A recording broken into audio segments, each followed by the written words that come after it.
Hello and welcome to Westgate Gardens.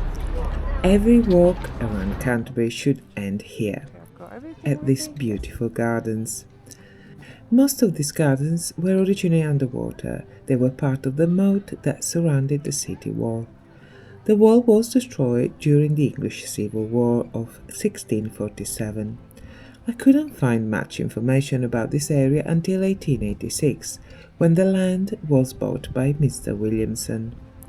In 1936, Catherine and Stephen Williamson donated the estate to the city, on the condition that it would be preserved as a public garden for the people of Canterbury.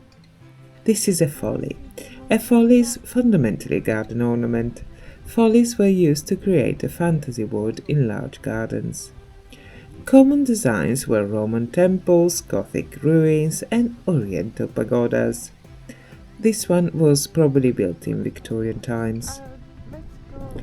The estate the Williamsons donated to the city included this house. There have been buildings on this site since at least the 1400s. This house is really pretty, but also a bit of a fruit salad. So let's start unpacking. The external wall's finish resembles the napped flint finish of the Hospital St. Thomas. I mentioned it in my previous video. The Hospital St. Thomas dates back to the 12th century. The method of using frames of various materials to build large windows is commonly called tracery. Dividing windows up in smaller sections made them more wind resistant, which meant that you could give the impression of a huge window typical of the Gothic style, but in reality each window is a collection of small windows. The stonework in Gothic windows is also very decorative. These Gothic style windows do not need to be subdivided in smaller windows to make them more wind resistant. Here tracery has a decorative function only. The entrance has a Tudor arch. This type of decorative arch for doors became popular in England in the late Gothic period, from about 1480s onwards. This part of the building resembles a two-stage tower with a horizontal band and buttresses. The step design and buttresses were used to add stability and strength to medieval towers. This design is not necessary here, because this tower-like part of the house is fairly short. The front of the house has two gables. The style resembles the stepped gable style. The design emerged in the 12th century in Dutch, Flemish and Walloon regions.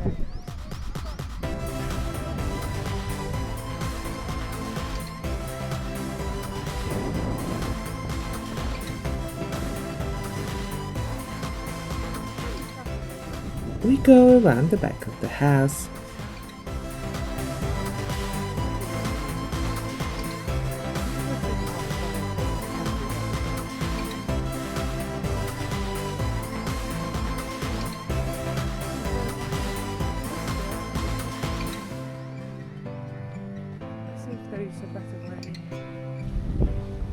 The medieval-looking tower, complete with crenelations, is not very good if you need to repel enemies, as they do not shield the defenders well, and the shape of these crenelations offer a foothold for enemies climbing the wall.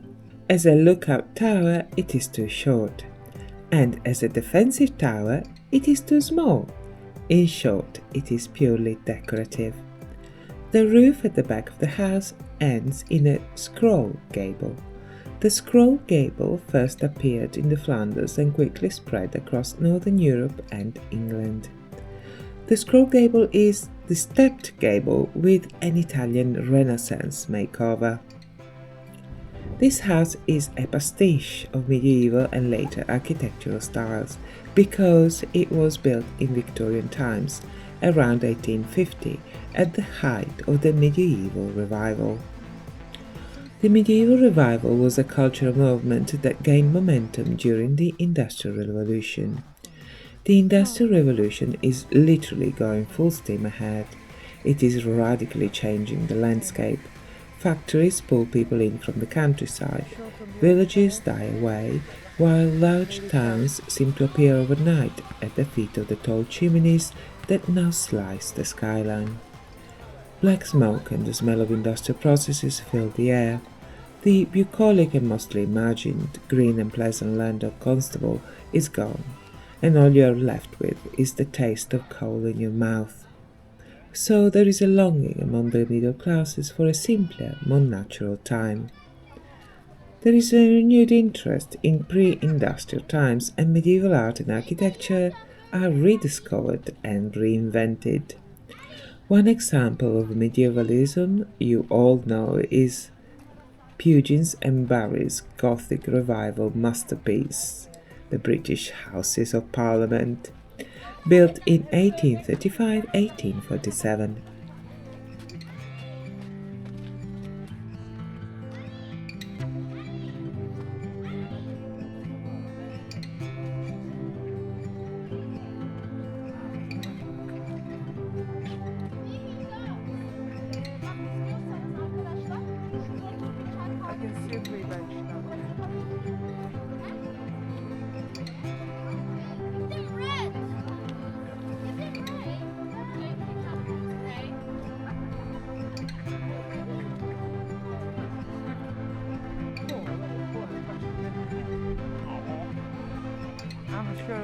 The gardens are lovely, and you can enjoy a slow-paced Canterbury from the river banks or on a boat on the river. These are punt boats or just punts. It is a square-ended boat that has a flat bottom with no keel. Punts were developed in medieval times to answer the need for a stable craft that could be used in areas of shallow water. You move the boat by pushing a 5-meter long pole against the river bed. The shape of these boats makes them very stable, ideal to carry heavy goods or people. And in the 1860s, they began to be used as pleasure boats. Pleasure punting on the Stour is much more recent, but a very popular addition to Canterbury's tourist attractions.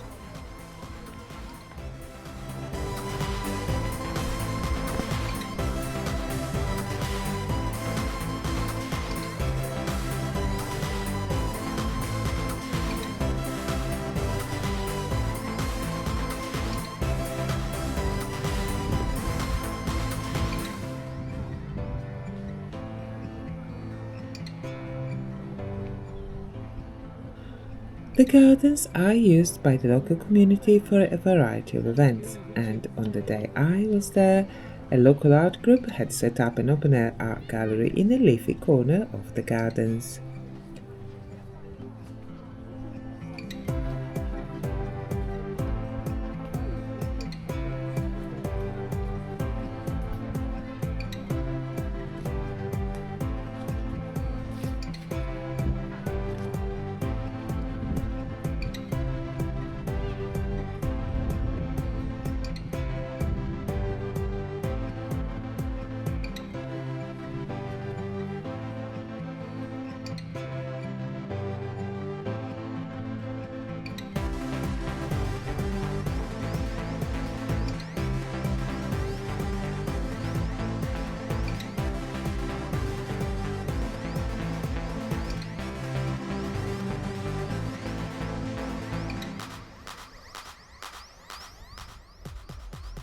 Thank you for watching. For more videos like this, please like and subscribe. I publish these videos in English on Tuesdays, Italian on Wednesdays, and Bulgarian on Thursdays. Thank you for watching. Have a lovely day. Bye bye.